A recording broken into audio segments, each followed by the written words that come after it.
électorales des candidats au poste du président de la République se poursuivent et les électeurs se déclarent déterminés à choisir le meilleur.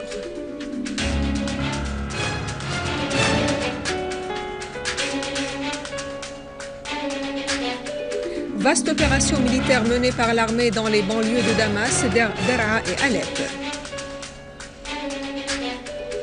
La France accueille un sommet pour la lutte contre le danger du terrorisme en Afrique et par contre, elle décide d'accroître le soutien au terrorisme en Syrie.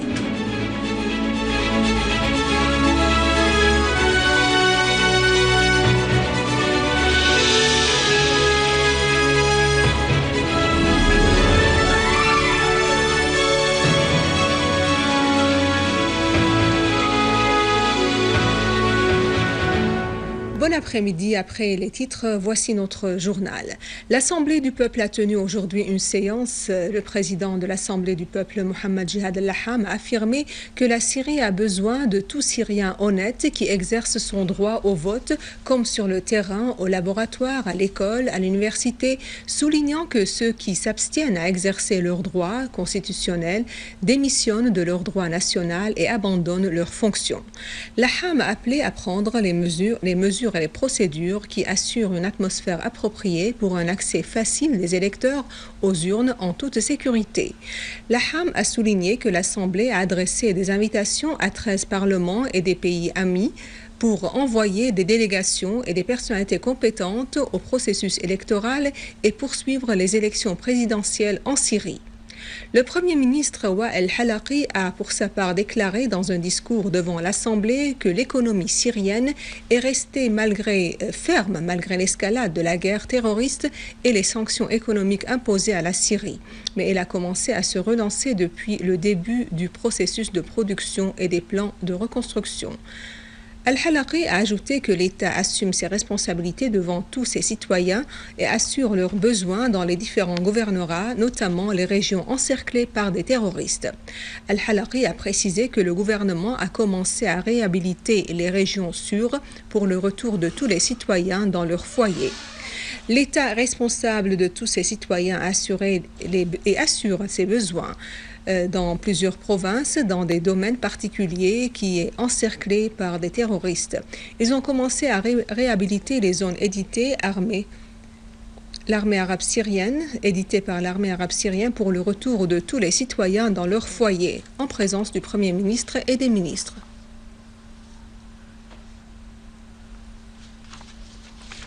La date d'inscription fixée pour la participation des Syriens vivant à l'étranger aux élections prévues le 28 du mois en cours est prolongée jusqu'au 21 du mois en cours.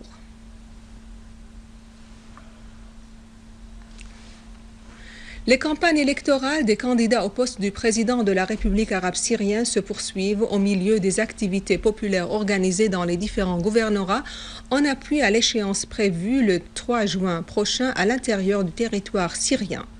Le ministre d'État pour les affaires de réconciliation nationale, Ali Haïdar,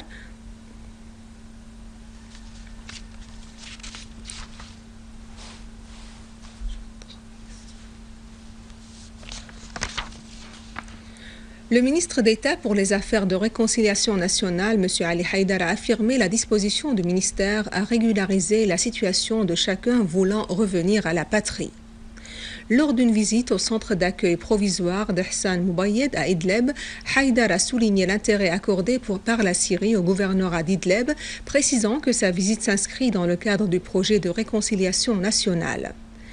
Haïdar a en outre fait une tournée dans les marchés de la ville et rencontré plusieurs personnalités commerciales et citoyens qui avaient insisté sur l'importance de la réconciliation nationale et de la régularisation de la situation des personnes trompées. Par ailleurs, le ministre Haïdar a souligné le souci du gouvernement de fournir des services nécessaires à tout le monde, notamment aux étudiants, pour faire avancer le processus éducatif.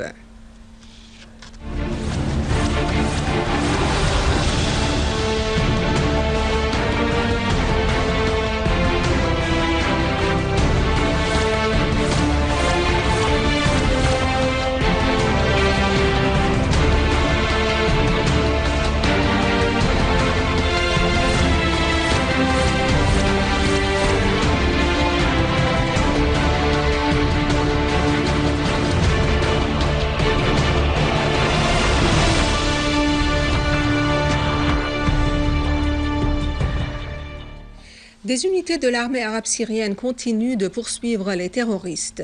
À Idlib, les unités de l'armée ont ciblé des terroristes à Kafr Kharim.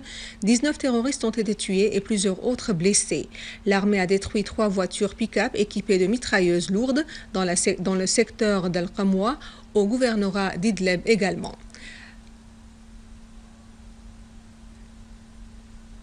À la vieille ville de Homs, nos forces armées ont découvert un tunnel reliant Jeb Jendali au quartier El-Warché d'une hauteur d'environ 2 mètres et d'une longueur plus d'une centaine de mètres, et un second tunnel reliant Bab Dreib à Jeb Jendali à la mosquée de Qab à Ahbar qui constitue un regroupement des gangs terroristes armés. Ces tunnels ont été utilisés par les groupes terroristes armés pour le trafic d'armes et de munitions. Un nouveau convoi de nourriture est entré au camp de réfugiés palestiniens de Yarmouk à Damas. Ce convoi a été organisé par la campagne européenne en coopération avec le Fonds syrien pour le développement. Parallèlement, plus de 200 étudiants sont sortis pour se présenter aux examens nationaux. 5 camions chargés de nourriture fournis par la campagne européenne en collaboration avec le Fonds syrien pour le développement se sont dirigés vers le camp pour alléger le fardeau qui leur a été imposé par les groupes terroristes. De même, près de 200 élèves du brevet et du bac vont passer leurs examens hors du camp dans les installations présentées par le gouvernement syrien. Ces étudiants sont inscrits aux examens nationaux et leur lieu de résidence a été présenté par le ministère de l'Éducation nationale. 5 camions chargés de nourriture fournis par la campagne européenne en collaboration avec le Fonds syrien pour le développement se sont dirigés vers le camp pour alléger le fardeau qui leur a été imposé par les groupes terroristes. De même, près de 200 élèves du brevet et du bac vont passer leurs examens hors du camp dans des installations présentées par le gouvernement syrien. Ces étudiants sont inscrits aux examens nationaux et leur lieu de résidence a été fourni par le ministère de l'Éducation nationale.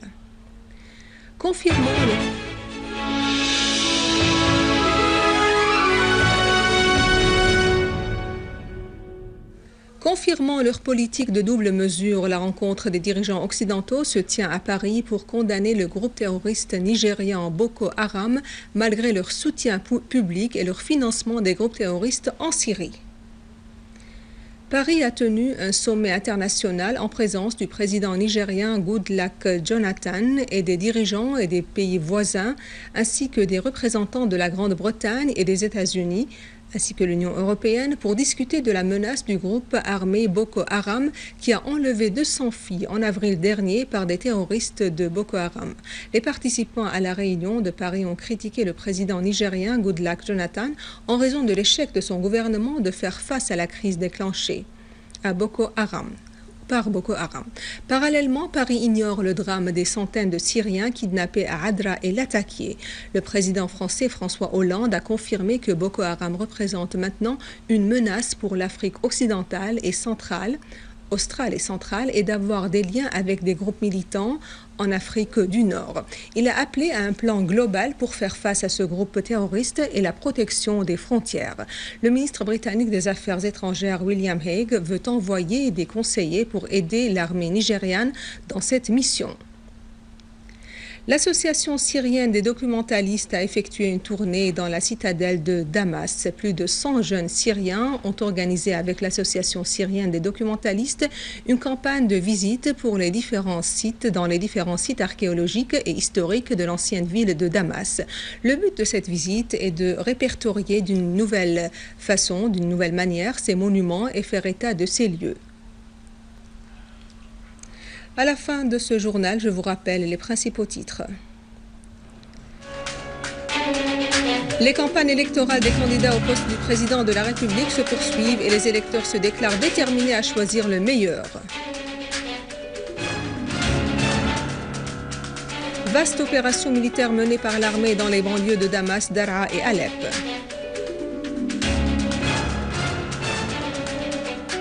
La France accueille un sommet pour la lutte contre le danger du terrorisme en Afrique et par contre, elle décide d'accroître le soutien aux terroristes en Syrie.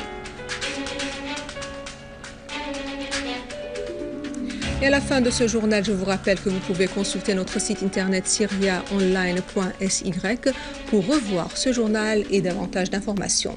Merci de votre attention. Passez une excellente journée sur notre chaîne. Au revoir.